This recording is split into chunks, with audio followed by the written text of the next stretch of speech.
Hiya, Barbie. Hi, Ken. You want to go do a podcast? Sure. Jump in.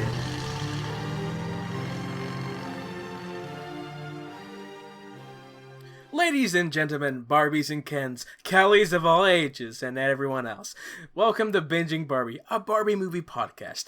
I'm your co-host, John, and with me I have my wonderful co-host. He has control issues, and that's a problem. Jay! Hello, everyone. Yeah, that guy. Well, so for those of you just joining us, we are a podcast about Barbie movies. Every week, we watch one of the straight-to-DVD animated Barbie movies, and we rate its story, characters, animation, voice acting, and music to see how it stacks up. This week, we'll be talking about the 10th Barbie animated film, and the final in the original Fairytopia trilogy, Magic of the Rainbow. On to you, Jay! Yeah, as you said, this is the final Fairytopia movie, at least for now. It was released on March 11, 2007, on Nickelodeon once again, though the DVD came out 2 days later on March 13th. And once again, directed by William Lau. He has directed or co-directed all of these Fairytopia movies, and then he also worked on Princess and the Pauper. And once again, written by Elise Allen, who has worked on all of these Fairytopia movies. And the music is by Eric Colvin, who, again, we have the whole team back for this movie. And yeah, it follows Alina, who, after saving the world a second time, gets summoned to Magical Fairy School to learn this special dance that they do in order to bring about spring. And the plot sort of ensues from there. The evil Laverna comes back and tries to interrupt this dance, and then there's a bunch of sort of school drama with all of these different characters who are there to learn this dance.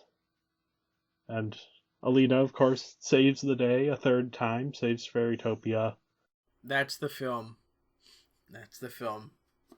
It's not a super complicated plot this time around. It's very, very Harry Potter. Sure. Just in terms of the magical school and these different classes that are specifying like parts of magic. And this did come out the same year as Order of the Phoenix, the fifth Harry Potter movie. So it's kind of in the height of Harry Potter's popularity. And I think you could tell they're taking inspiration. See, I wouldn't say it's quite the same as Harry Potter in terms of the magical school. You know, I think I could vaguely see it. It's more like what we did in high school for Independence Day, when we had to do those dances, you know, the cultural dances. Yeah. It's like that, based on a specific thing versus going to a school. It's not the Barbie Diaries where like there's an actual plan. What do schools have? DCP? Yeah, they don't have a DCP, degree to completion plan. They're just here to learn this one dance and that's it. Yeah, it is though. I think the magic element, and I know it's not just a Harry Potter thing. I know there's like, I think the Winx Club also has a school. But it's very different from the other two Fairytopia movies in that it's not a straightforward adventure where the characters are moving through a world. Sure. It's now very locked down on this one specific location where there is this sort of school dynamic going on. And this save the world plotline. Again, from Laverna.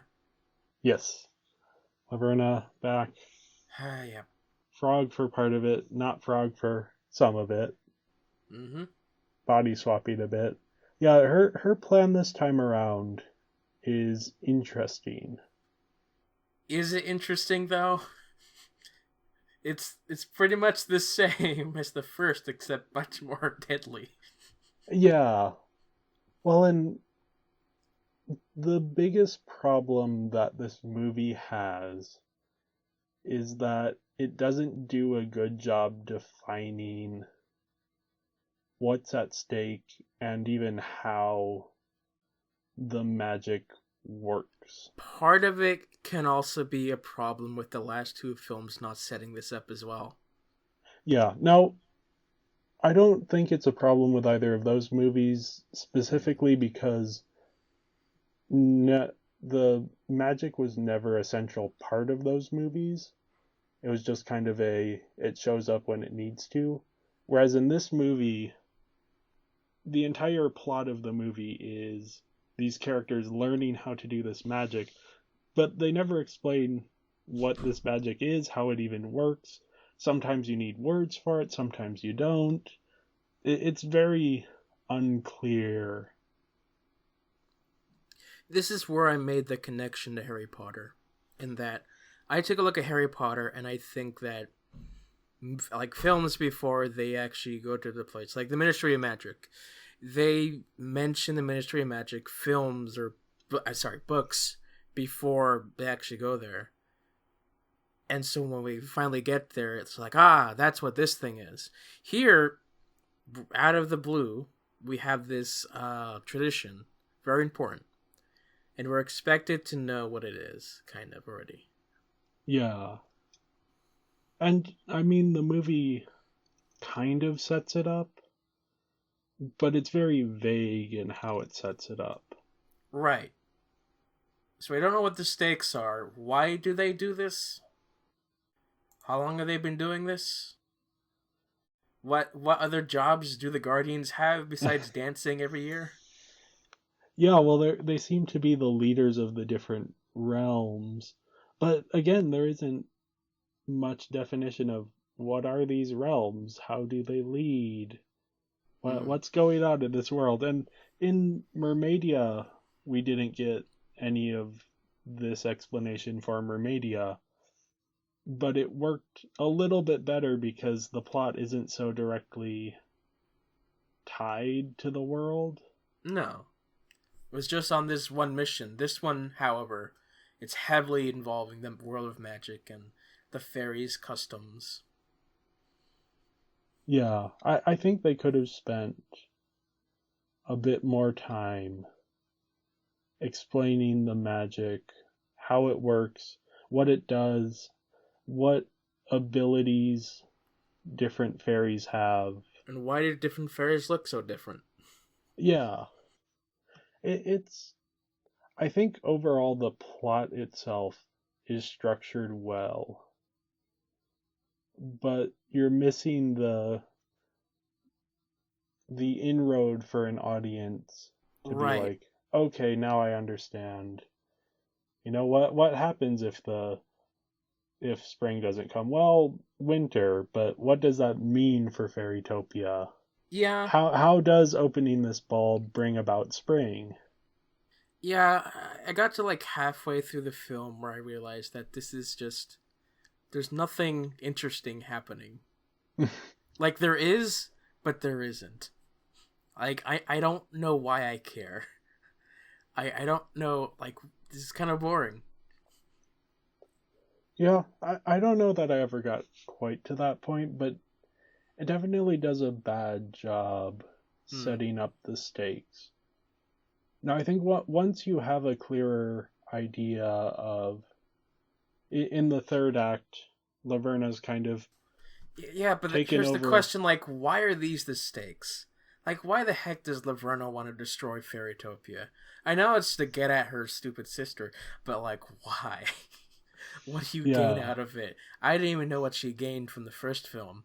I understood her plot in the second film looked to be not banished, but I don't know what's going on here. Yeah, honestly, I think it's just general revenge here. But it's not But, good revenge.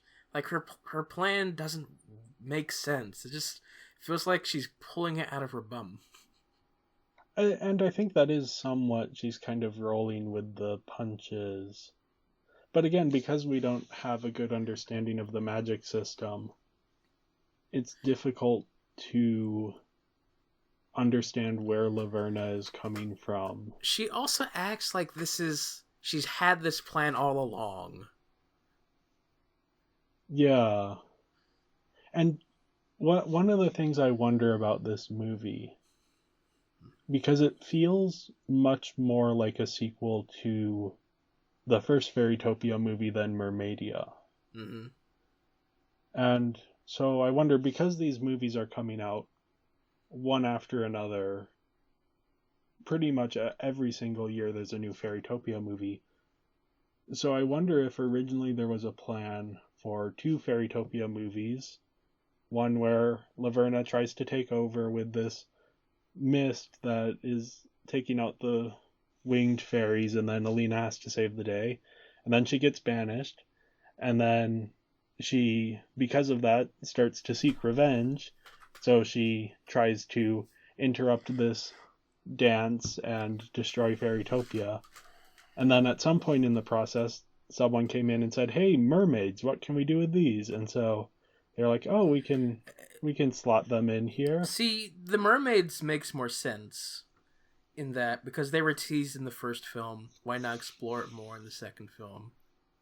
I don't disagree with that. I just wonder if originally plot elements from this movie were supposed to be in Mermaidia, or maybe more accurately, plot elements from Mermaidia were supposed to be in this movie.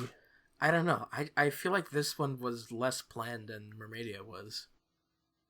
Okay. I thought that Mermaidia, since the stakes were so much lower, and you could cut Mermaidia out and lose nothing Yeah, plot-wise right. between these two movies, except for you wouldn't have the introduction of Fungus Maximus. But he's not a character you need much introduction for. Yeah, he's also not really utilized that much in this film. Yeah. So because of that, it almost felt to me like Mermaidia was this awkward middle chapter that just kind of got slotted in between these two. And maybe that's not the case. I mean, it seems odd to me that they would have these three movies planned out and then not actually like do much planning of them, since they were coming out so shortly after each other. But maybe that is how it worked. Maybe the turnaround on the script was faster than I was thinking. It just feels like there could have been more interesting things going on than just let's repeat the plot of the first movie. Well, not the plot necessarily, but it's the same threat, similar level of ambiguity. Yeah. Where Mermaidia kind of felt like a fun little digression from this plot. Now, I will say, as much as I'm sort of harping on the plot here, I do enjoy big parts of it, especially the sort of school aspects of it. I actually think it would have been a better movie if it had been more of the school drama and less of the saving the world stuff. I don't know. Because we did just have a school drama with the Barbie Diaries. Yeah, here I think, though, it works better because the characters are more interesting to begin with. Mm, And you have a different setting, which is what a lot of these sort of magic school properties do, is they take familiar ideas from coming of age movies and transpose them into this new setting. I don't know. Personally, I didn't find the saving the world plot all that interesting because we've seen it happen twice. right. Whereas the school drama stuff, and maybe I'm Yeah, just, I mean, the school drama stuff also just feels so short-sighted by the main plot. yeah, To the point where the character Sunburst isn't allowed to have a proper character arc because she's missing half the film. yeah. That's the biggest issue with her character here, is that she disappears and Laverna takes her place. So you don't have the relationship between her and Alina develop over the movie the way you did between Alina and Nori in the last movie. Here's another question: like, how did they save the day? That also gets back to this ambiguous magic system. Yeah, like also like Sunburst when they were like trying to save the flower has no knowledge of all the steps because she was Yeah, missing. So how did she save? How did she help save the day? yeah. The fact that she's missing for so much of the plot raises more questions than. Mm-hmm. And it's interesting to have Laverna take her place as part of Yeah, Laverna's plotline, but it really undercuts Sunburst and Alina. Because any development Alina has towards becoming Sunburst friends, well, now that isn't Sunburst, it's Laverna, so that doesn't matter. And then Sunburst just is asleep at the bottom of a pond. I think that if Laverna, I think she probably should have taken over Shimmer, Yeah, the one who was Shimmer actually didn't. nice to Alina. Oh, Shimmer isn't the one who's nice to Alina, that's Glee. Yes, who's Shimmer? Shimmer is the one who flies with her hair. Oh, that one. Okay, Yeah, that one. because then you have, and that is the issue with the whole Laverna taking over Sunburst. Well, one of the issues is that you constantly have. Well, first off, the entire vibe changes, where Mm-hmm. she's too nice to Alina. But So having Like that, Lavina never questions it by the end. yeah. And then the other thing is you have absolutely no ambiguity as to what's going on. Because every scene with Sunburst, well, with Laverna as Sunburst, ends with a shot of Laverna as Sunburst doing like an evil eyebrow or laughing. So you never forget who she is. I don't know. It feels. It's the kind of thing that a lot of kids' movies do for a reason, which is they make it as obvious as possible when characters are lying. Right. But unfortunately here I think it undercuts the stakes. Because every time Laverna does something as Sunburst, she then has to turn to the camera and raise her eyebrows evilly. And it's just very obvious. Now, all of that said, I think the movie comes together for the third act. Mm. For me. Mm. It's one of those classic everyone has to work together type of things where they call back to elements from throughout the rest of the movie and sort of weave them into this climax, and little details from earlier become important. So things like the sparkle fairies not being able to have their power when they touch water, that becomes a significant detail for Alina finding Sunburst.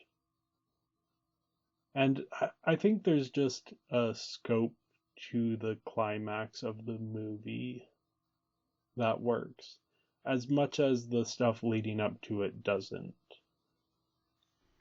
I think so too, but I think the lead up is very important. For Yes. instance, the group element, I think, could have been really interesting, if done really well, but I never felt like we got to a point where the group was well developed.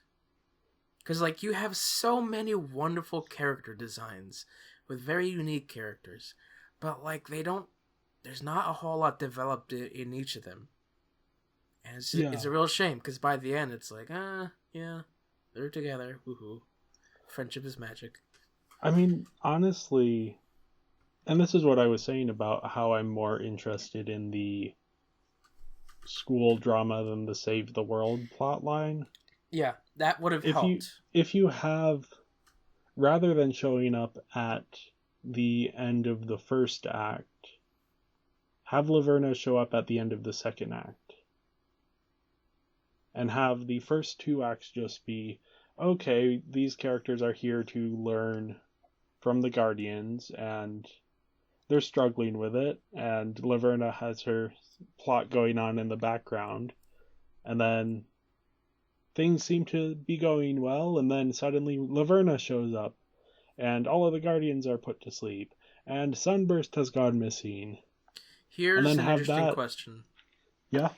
How did Laverna know about the thing? The dance? Like the whole summoning the apprentices. So that was because Fungus was spying on Azura. How? Because when Fungus is revealed to be listening, he's like miles away from the conversation. Yes. I don't know what the mechanics are exactly. But yeah, that's how that whole thing. So presumably Laverna sent Fungus out knowing like, hey, it's about time for that yearly dance thing they do. Let's follow one of the Guardians and find out how we can sabotage it. Yeah, it's the plot could be cleaner and simpler. Yeah. And I think the thing to cut first is Bibble's subplot. Oh my goodness. There was too much Bibble in this. Like, just the opening sequence was too much. Nothing was happening. It was just Bibble. Yeah. I do like that they give him his own subplot, because it means he doesn't have much involvement in the main plot. No. But the subplot they give him is... He loses a tooth and he's waiting for the fairy. Yeah. It's... And obviously this is a kid's movie made for young kids who are at the age where they're losing their teeth. Sure. But it's such an odd... And there isn't like a lesson to it. Yeah, he's just there. A lot of the development of it happens off screen. He's just there. Yeah. Did this film come out in 3D? I think Bibble would be perfect It did for not. 3D. But yeah, okay. he gets close to the camera. You know what was worse than Bibble? Dizzle? Yes, girl Bibble. She shows up, like my notes go on a rant. You know, like, no! Exclamation, exclamation. Girl Bibble! Exclamation. The end is near! Period. Yeah. It's... Eventually, at a certain point, I just got numb to Bibble and Dizzle. And I think that helped me enjoy the movie more. That any scene with them just kind of slid out of my brain. Like, you can cut them out of this movie. And you have more time for this, for the school stuff, to develop these relationships between these characters better. Right. And have a more satisfying conclusion because of it. Mm-hmm. But they gotta sell toys. Yeah. And that's I don't know who would want to buy Dizzle. My gosh. Yeah. I don't find either of them particularly cute. No. What a nightmare. What a nightmare. But yeah. Overall, I gave the plot a 3.5 out of 5. Because I think the third act comes together well, even though everything leading up to it doesn't. I gotta give it points for that. I gave it a 3 because I didn't feel like it was developed enough, both in terms of just the story, what happens in it, and just how it goes, how the characters interact with it. Now, speaking of those characters, I think the characters this time around are what make the movie interesting. And I think we need more time with them in the movie. We need so much more time with them. It's such a shame. Yeah. Now first up is Alina. Meh. She's once again the protagonist. Yeah.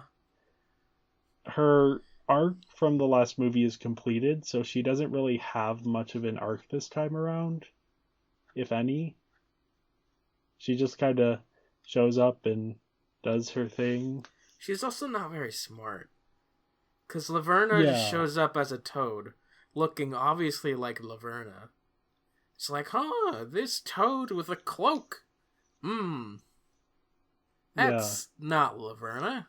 Let me turn your back. Holy crap, it's Laverna. I've been duped. Yeah, this is a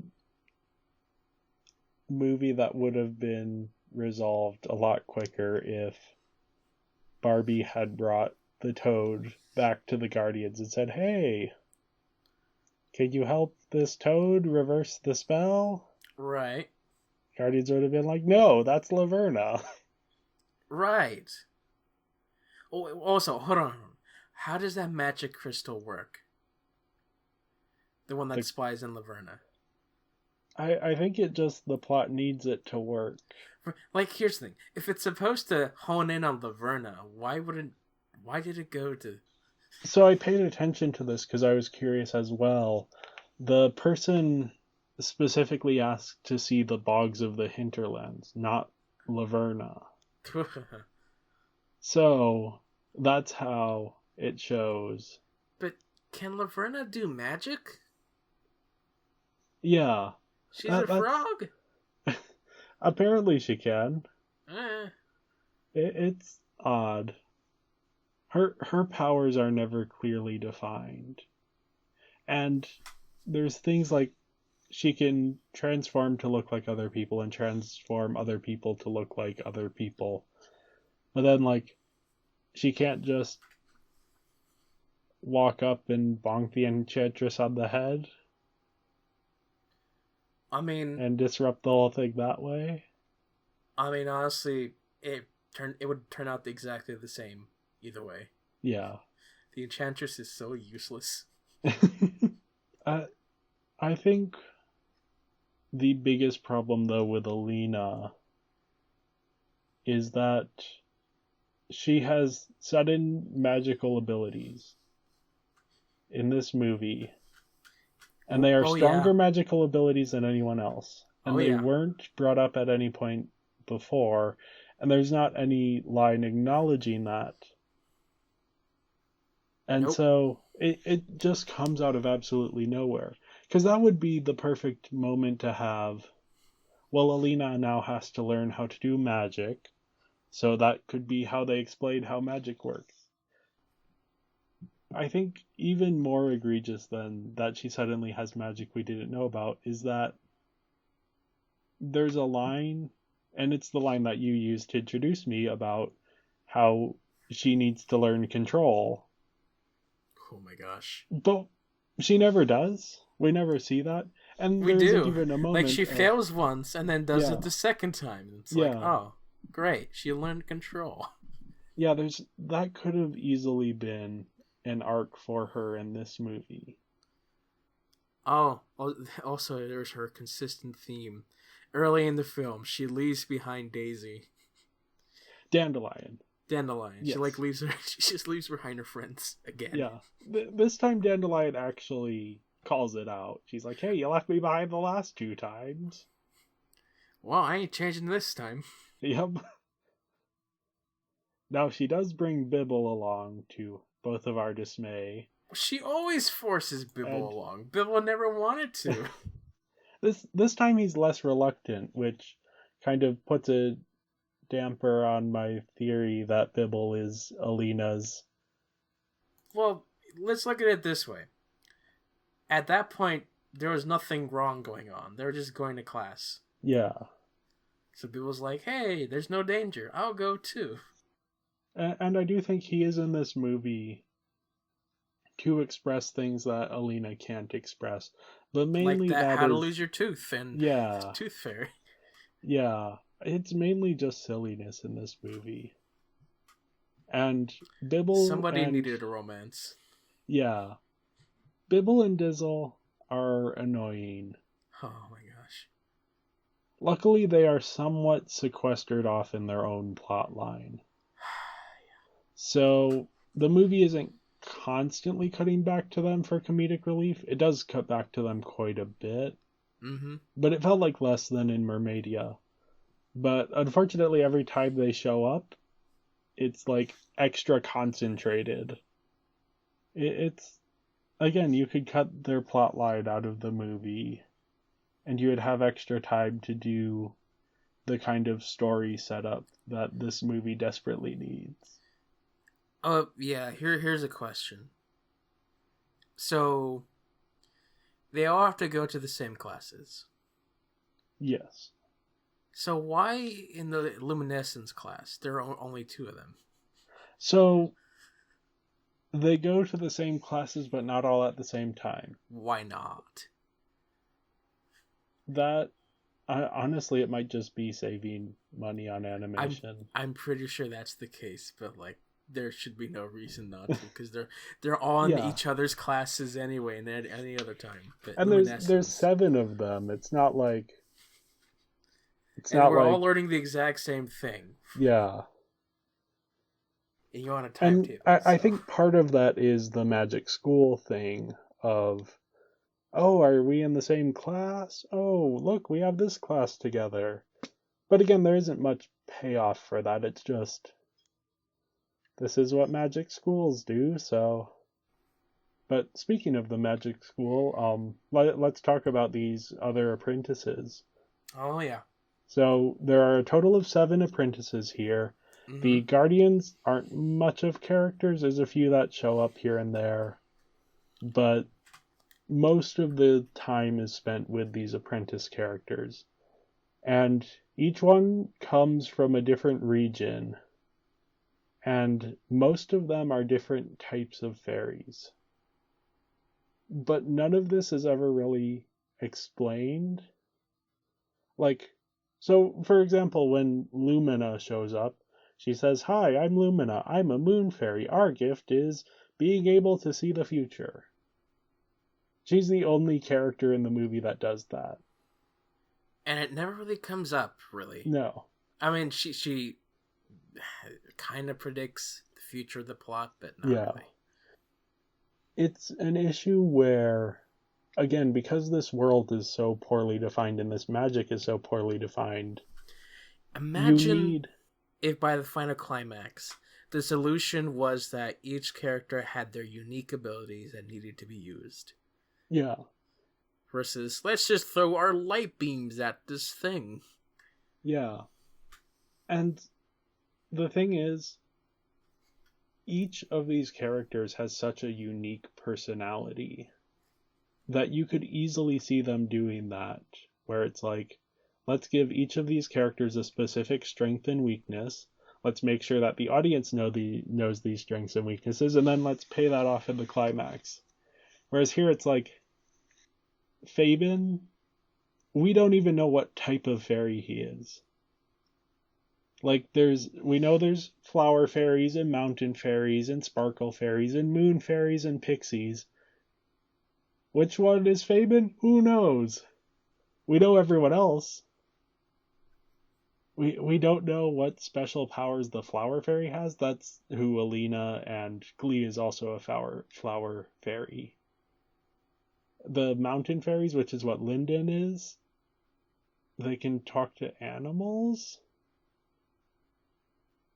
Didn't we have a triad in the first film? Yeah, we had dryads in the first film as well.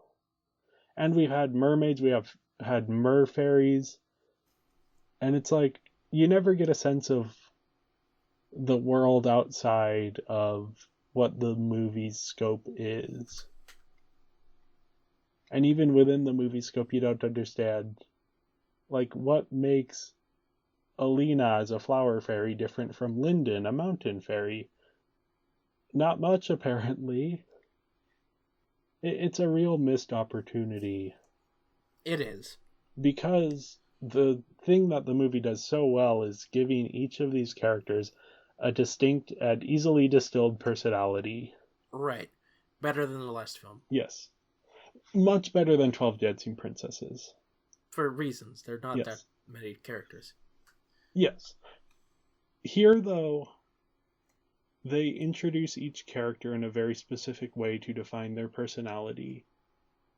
And then each character has a very distinct character design, which, with the exception of Alina, stays consistent throughout the movie with the same color palette. Yes. So in a scene, you can immediately tell who's who. Whereas with 12 Dancing Princesses, they're 12 nearly identical princesses. Yeah, but they had to introduce all the characters in a scene where Barbie can't decide what house to live in, when it's obvious she deserves the pink one. Yeah. It's a fun little welcome to school scene, I think. The entire time, like, girl, you're pink. Look at their colors. They're the same as their house.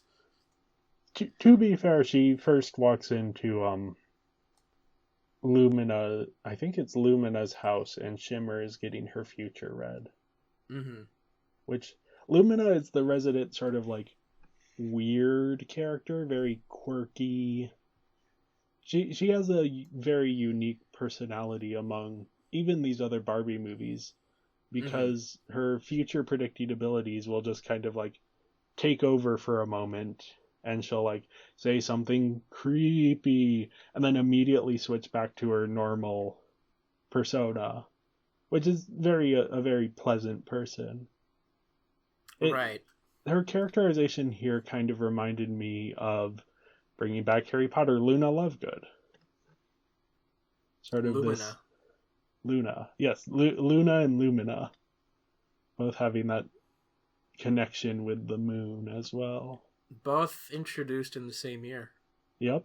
Film-wise. At least on film. Yeah. She's a little less odd, but she has a similar vibe. Yeah, she does. And then, yeah, next up we are introduced to Shimmer, who... Mm-hmm. She's a bit of a bully to start with. I don't love her design. Yeah, she uses her hair to fly. And she has a big head. At least it's unique, but yeah. I wouldn't say she's all that memorable. Especially since we have Sunburst, who is also somewhat of a bully to start out with, but she gets more focus. She's the sort of secondary antagonist who then Laverna takes over her body and she becomes the primary antagonist. She's like the one who can do things right on the first try. Yeah.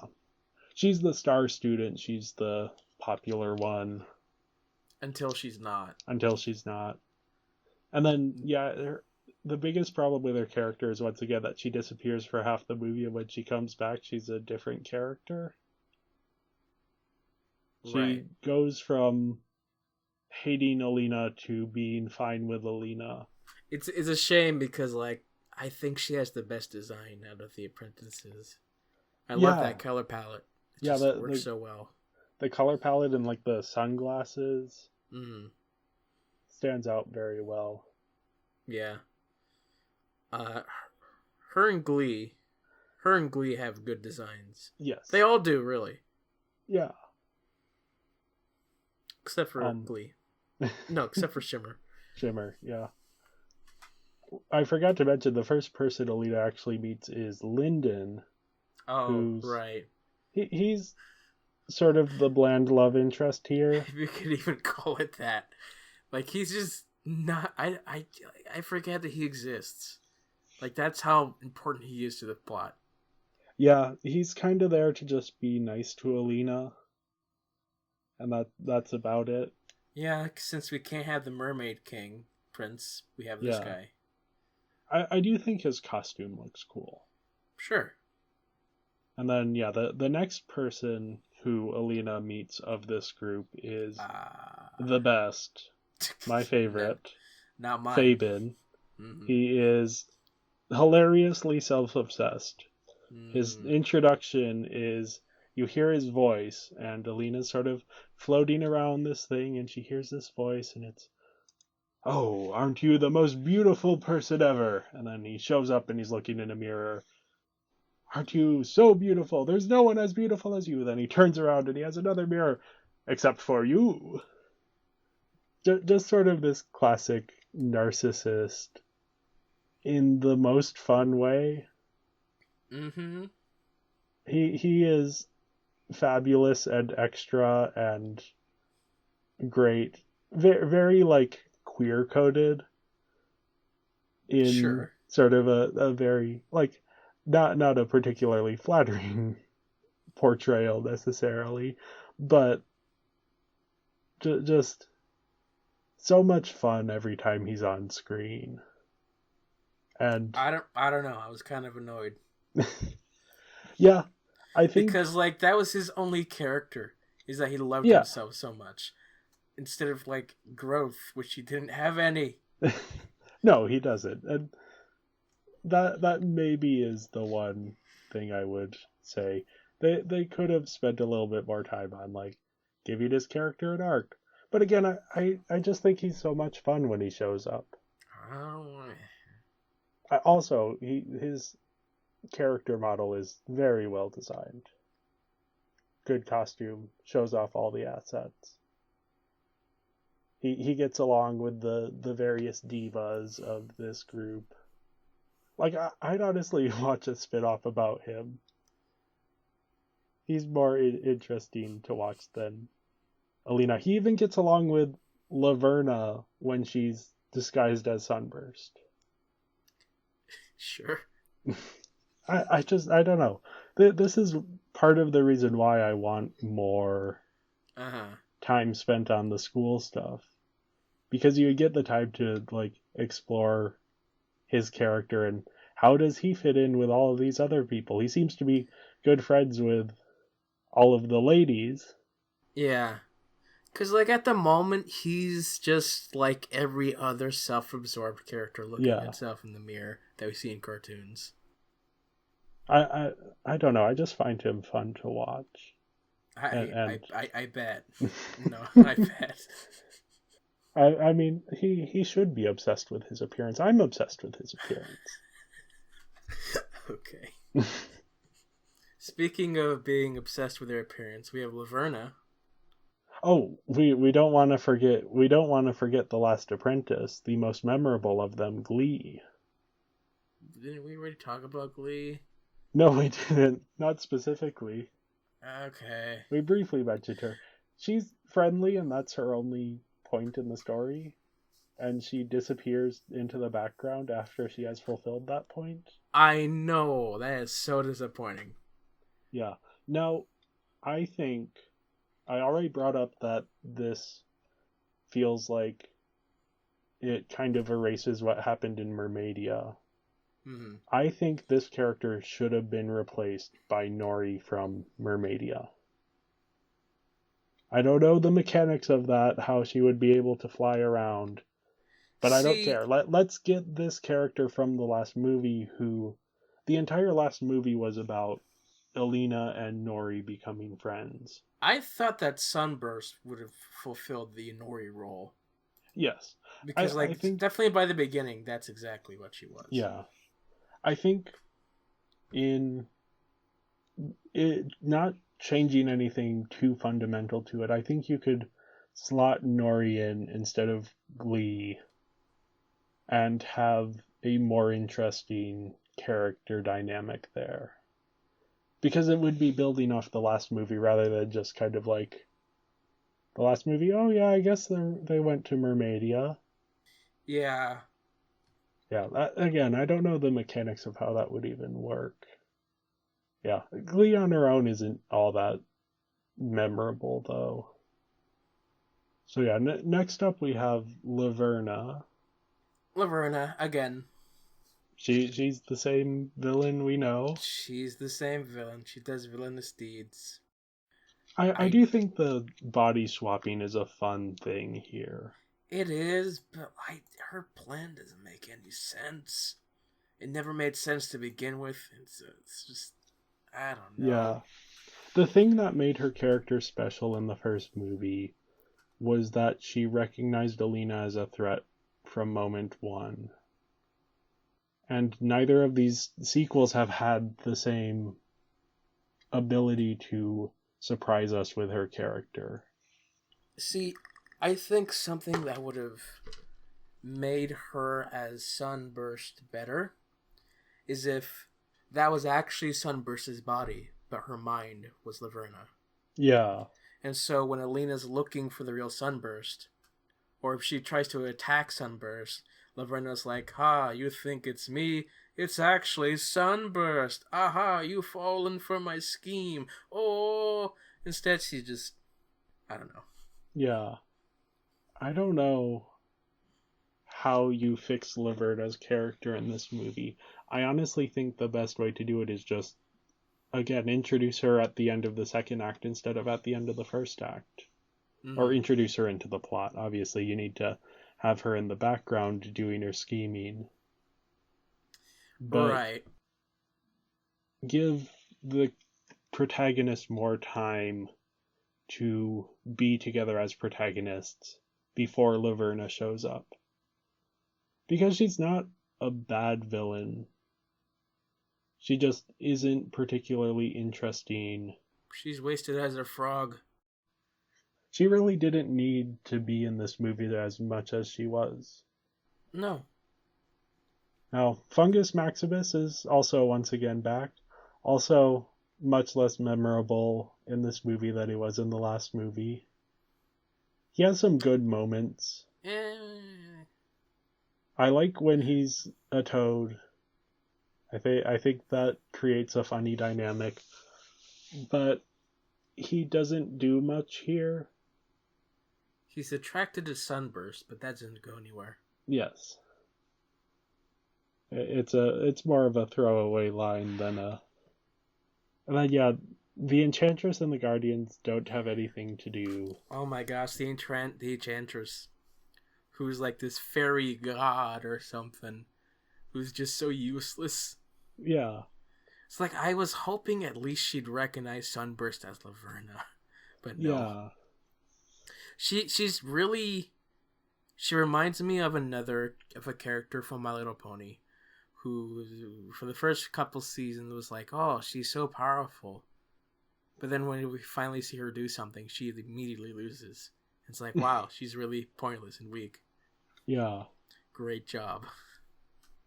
Yeah, there's no sense of, like, why is she the one who's leading Fairytopia? Or how does she even lead Fairytopia? Why isn't she the one teaching them the entire time? Yeah, why do we have these guardians who aren't really characters except for Azura, but she doesn't have much to do? So who's taking over while they're teaching?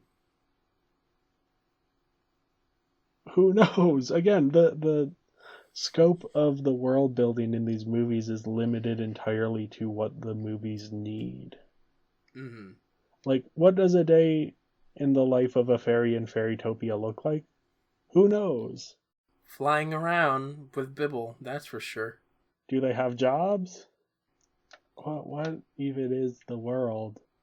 And it's a missed opportunity. And I think part of the reason why I like the school elements and why I like introducing these other apprentice characters is that it gives you like little glimmers of what day-to-day life in Fairytopia would be like. Mm-hmm. But it's never enough to make you care about the world. But yeah, with that in mind, because of these apprentice characters who, even though they aren't given enough time, I think everything, their personalities, their character designs, the way they grow as a group together, I can't give this too low of a character score. So I gave it a 4.5 out of 5 for the characters. Because I think when this movie works, it is because of those characters. Again, I gave it a 3. I love the character designs. I really wish the characters' personalities were more than just copycat characters from every other staples that you need. It's like, we need this character who is self-absorbed with a mirror? Sure. You need this character who's just mean? Sure. You need a weird one? Sure, here you go. I wish they were explored more. There was more time to spend with them. Yeah. And because of that, it's a 3. I mean, yeah, I don't disagree with any of your points, except that I do think. Because Lavina is Alina is the only one who really has development. Everyone else Yeah, is the same. yeah. And I don't know, I just like the characters. This is almost the kind where you could get a really good fan fiction written with these characters. I'm sure there probably is. We should look There that there up. probably is, yeah. Because you have interesting dynamics that are hinted at, but it's only really hints. I think we just have an idea for future episodes. Fan fiction. Yeah, Write well, that down. I will put it on the list of potentials. Mm-hmm. Yeah. Let's talking about potential, we have animation. Like we said before, solid character designs with great uses of different colors for each one. They're all unique in a way. They're all unique in that I can tell who they are. Yeah, even from a distance, Yeah. you can tell them all apart, which is important for a movie where you have a large cast like this. Right. Did you see that there's one of the Guardians who just looks like Tinkerbell? Yeah, the Guardians themselves, the character designs for them are they're the same problem with 12 Dancing Princesses, where besides the colors they look exactly the same. Right. Whereas the apprentices, you can tell there was a lot of effort put into making each one visually distinct, but also having their character design tell a story in itself. Like you can tell with, for example, Fabin that they're going for a Narcissus reference because of his outfit. And you can tell with Lyndon that he's a bit more closed off because of his outfit, and that he's maybe a bit more not formal but proper. Maybe Something that's like a better that. word. Maybe. That Sunburst is a little bit on the mean side of things with their sunglasses. Whereas with the Guardians, it's just kind of like, well, that one's blue, and that one's purple, and that one's yellow. That one's red. Yep. A little shade of brown. Yeah, you can tell they were never meant to be important characters in this movie. They don't even all get names here. Looking at your notes, that is an interesting thing to point out. Is that the first blush of spring? Yes. That the entire plot of this movie is based on this dance that the fairies perform to bring about spring. The problem with that is that when the movie starts, it is not winter. When they go to the academy, it is not winter. When they are doing the dance to bring about spring, it is not winter. Apparently the seasons in Fairytopia go spring, summer, spring, summer, spring, summer, spring, summer. Or it's forever spring, and you do this dance every 3 seasons, so it's always spring. Yeah. It's such a missed opportunity to add stakes, because we don't see what Fairytopia is like in the winter. So you could have, the movie starts and Alina emerges from her house and it's snowy outside and blustery and fairies are having a hard time flying. It's just like everyone kind of has to hibernate or things slow down. So then spring feels like, okay, it's this thing that Fairytopia needs. It's this very important thing that everyone understands is important. So when Alina gets invited to do this dance, it's both a huge honor and a huge responsibility. As opposed to what this movie does, where it's already spring, and they're just doing a dance to make it more spring. Yeah.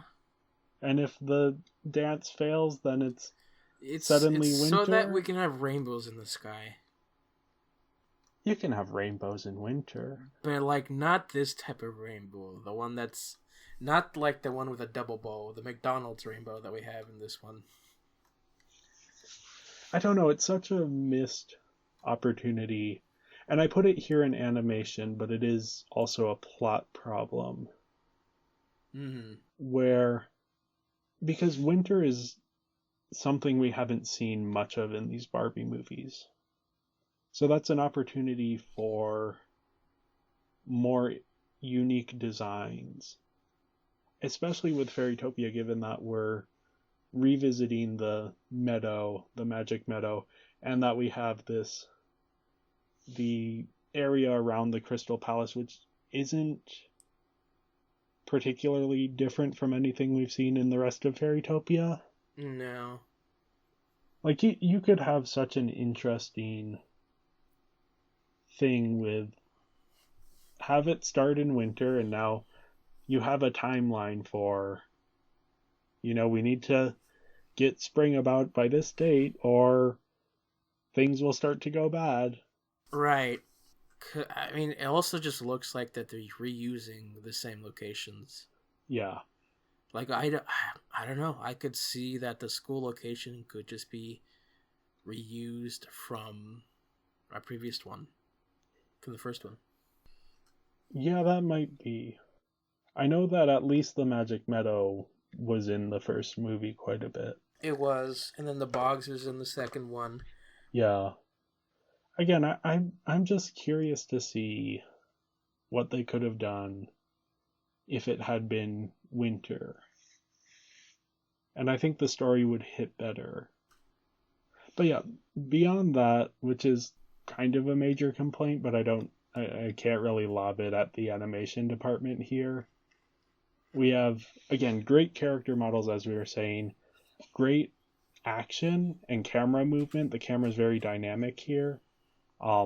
Good backgrounds, good use of color all around. The colors feel fuller than they have in the other Fairytopia movies, which is really important because this is the magic of the rainbow, so you want the colors to really pop. Yeah, overall, I gave the animation a 4 out of 5. Again, the whole winter stuff, I'm laying more on the plot than on the animation here.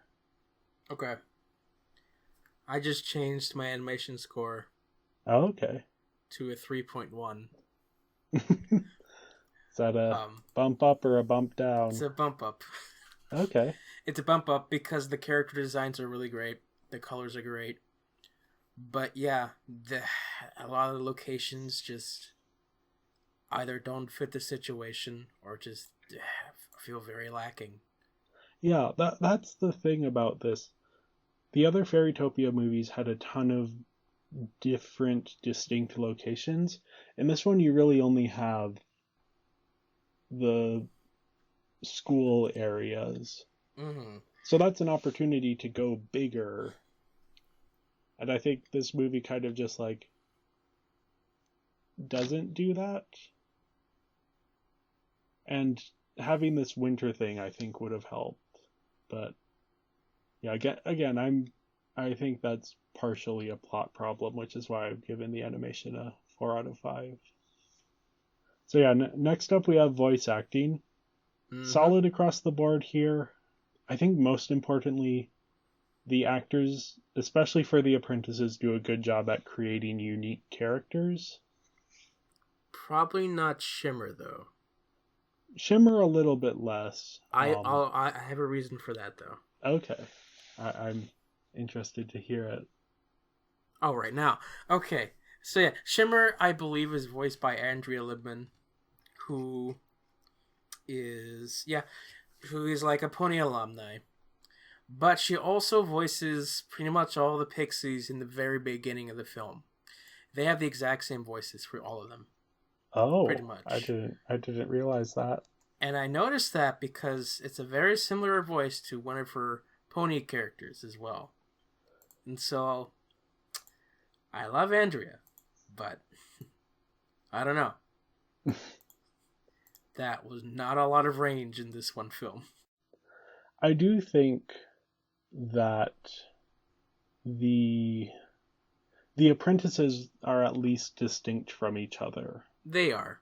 We can tell. And that's important. Again, going back to the last movie, a lot of the 12 Dancing Princesses, the vocal performances weren't particularly distinct, and a lot of that has to do with the character models as well. But here, the standouts for me were Alistair Abel, who plays Fabin. Of course. just he chooses the right voice for the character. He sells you on his narcissism. We're not even talking about Kelly. Just skips Kelly, goes straight to Fabin. Oh, no. Since I was talking about the apprentices, I thought I would start with them. Mm-hmm. Yeah, and part of it is, I will admit that I am a fan of his character, even though there isn't much to his character. Yeah. Mm-hmm. He's just... When he says he is the most beautiful person in the world, I believe that his character believes that. Oh, yeah. And that's... It's a similar thing to Gaston in Beauty and the Beast, though I find Fabin much more likable. I also think Saffron Henderson, who plays Lumina, does a really good job switching between her sort of spooky predictions and then a normal voice. Mm-hmm. She creates these two distinct voices that makes the switch between them funny. Like, those intentionally funny. Right, yeah. And a bit like, it takes you off guard, but in a good way. And then Sharon Alexander has to play Sunburst and Laverna as Sunburst. And they do switch between her and Kathleen Barr, who plays Laverna. Great again, but, of course. Yeah. Sharon Alexander also has to play Laverna. Mm-hmm. And I think she does a very good job in both of those roles. And yeah, Kelly Sheridan, again, she's the protagonist here. Yeah. Again, she's doing good work. I don't really have much to say about her here. She's probably giving the best performance she has in any of these Fairytopia movies. Right. But again, the role isn't asking much of her. No. She's doing fine for what it is, but not as standout-ish as previous roles. Andrew Francis as Lyndon. Is it Lyndon? Yes. I just immediately recognized him as Andrew Francis. That's all. Like, I heard his like first word and was like, that's Andrew Francis. Oh no. Dizzle is Kathy Westlock? Oh no. Not Kathy. Anyway, I gave the voice acting a 3.5. Yeah, I gave it a 4. Again, I just think that these apprentice characters are so interesting that I wish they had a better movie to support them. Mm-hmm. Because in every aspect, their character designs, their personalities, their voice acting is all stellar across the board. And yeah, finally we have music, and what an improvement from the last two Fairytopia movies. Is it? I haven't noticed. Especially the final showdown with Laverna is epic and exciting in a way that none of the music for these other Fairytopia movies have been. But it's also incorporating familiar themes from these other movies. When I complained in Mermaidia about the reuse of songs and how that didn't lead to better work, this is what I was talking about, where they're bringing back songs, but that allows them the time to work on new songs that raise the stakes. And yeah, it stood out a lot more to me this time around, particularly in the third act, where I think it just elevates the whole thing. I sadly did not notice the music. Yeah, I don't know if on its own it is particularly memorable. However, given how much of an improvement it is all around, I mean, I gotta give them extra points for that. So, yeah, I gave the music a 4.5 out of 5. Again, just such an improvement that I feel like even if maybe the music on its own isn't a 4.5 out of 5, but it deserves that extra 0.5 because of how much it has. Well, it's a shame I completely didn't notice this, because I go to 3.5. Yeah, which means my total score is a 16.1, which is 1 point better than the first Fairytopia. And it's a percentage of 64.4% and 3.2 5-star rating. Yep, I was much higher. I gave it a 20 out of 25. 80% or a 4 out of 5 on our 5-point scale, which I don't know. I think it's the best in the Fairytopia trilogy by a wide margin. I don't know. I think Mermaidia is better. Okay. I mean, I can see the argument both ways. And I gave a Mermaidia a 19 out of 20. So it's not that wide a margin, even though I just said it is. Part of it comes down to story as well. I felt like Yeah. Mermaidia was stronger story-wise. Yeah, I did as well. I just think the characters here are what make the difference for me. And the music. That's actually, looking at my scores, that's the big difference. And so, looking at our final thoughts, Laverna's dead. Yeah. She is not coming back from that. No, she just blew up in a magic of rainbow or something. Yeah. Which, you don't usually see that in a kid's movie. And I think it's important, since this is the last of this Fairytopia trilogy, to have that closure. I don't know if it's even closure. It's just she blows up. To have she's no longer a threat, and she never No will one be again. talks about it. Enchantress's sister blows up. She's like, "Oh, wow, I'm gonna give you all necklaces. Here you go, Alina, you get 2. Yeah. What happens to her other necklace? Does she have them both on? Why do they get necklaces? Does that mean that they're guardians? I don't know. I think that is what it's supposed to mean. Then isn't Alina not a guardian? Yeah. I again, that's part of the ambiguous world building, I think, is that it's difficult to tell what's going to happen after this movie. Sure. To any of these characters.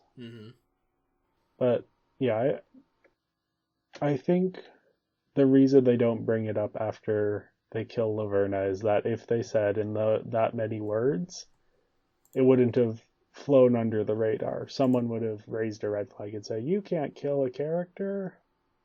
Who said we killed her? She blew up. Well, yeah. It's magic.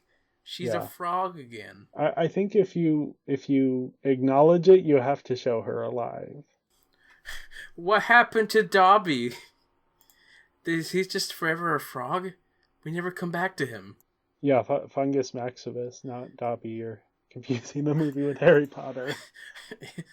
Yeah. He has the same character design as Dobby. He eats a fly. He's like, oh. And then that's it. We don't see him again. Yeah. For him, there isn't any finality to the ending. But for Laverna, there is. Man. And Fabian. He's the best. My favorite character. Just such a fun little character. So before we go, we wanted to take a moment. This is our 10th episode, which, first off, I'm surprised we got this far. I feel kind of proud of us that we've been able to stick with this. But yeah, we wanted to take a minute to sort of look back and see how things are going. Mm-hmm. So I thought we could do sort of our two favorites and our two least favorites so far to kind of get a sense on the temperature right now. Okay. So overall, I think we can probably both agree on this, that the best movie so far has been Princess and the Pauper. I agree, yes. It's just so good. It's a good movie in its own right, not only a good Barbie movie. It is. And yeah, my second favorite has been Magic of Pegasus. Same for me. Okay. Just an excellent subversion of expectations of the characters. Yeah. I think, honestly, those two are the two movies I would recommend to someone who hasn't seen them If it's before. not Pegasus, then it's Rapunzel. Yeah. Rapunzel is very good as well. I liked 12 Dancing Princesses and Magic of the Rainbow more than you did, but that has been previously established. You can listen to our episode on 12 Dancing Princesses and re-listen to this episode if you want my opinions there. Mm. Maybe Fabian is skewing my opinions a bit with Magic of the Rainbow, but that's fine. Perhaps. He's good enough for it. Mm. He deserves it. Do we both also have the two least favorites as well? I don't know that we do. Our least favorite is obviously Barbie Diaries. Of course. We both gave that the exact same score. Mm-hmm. Just could have been something, though with that animation style probably wouldn't have been too much of anything anyway. Right, yeah. And yeah, my second least favorite is, honestly, looking at my scores, it's Nutcracker. Okay. Mine is Fairytopia. Yeah. I think I agree that Fairytopia deserves to be down there. But Nutcracker just disappointed me so much with how conventional its story was. Whereas Fairytopia, I mean, it has a conventional story, but it isn't based on an unconventional original story. Mm. But Nutcracker had the dancing and the music. It did have the dancing, yes. And Tim Curry. Nutcracker. Yeah.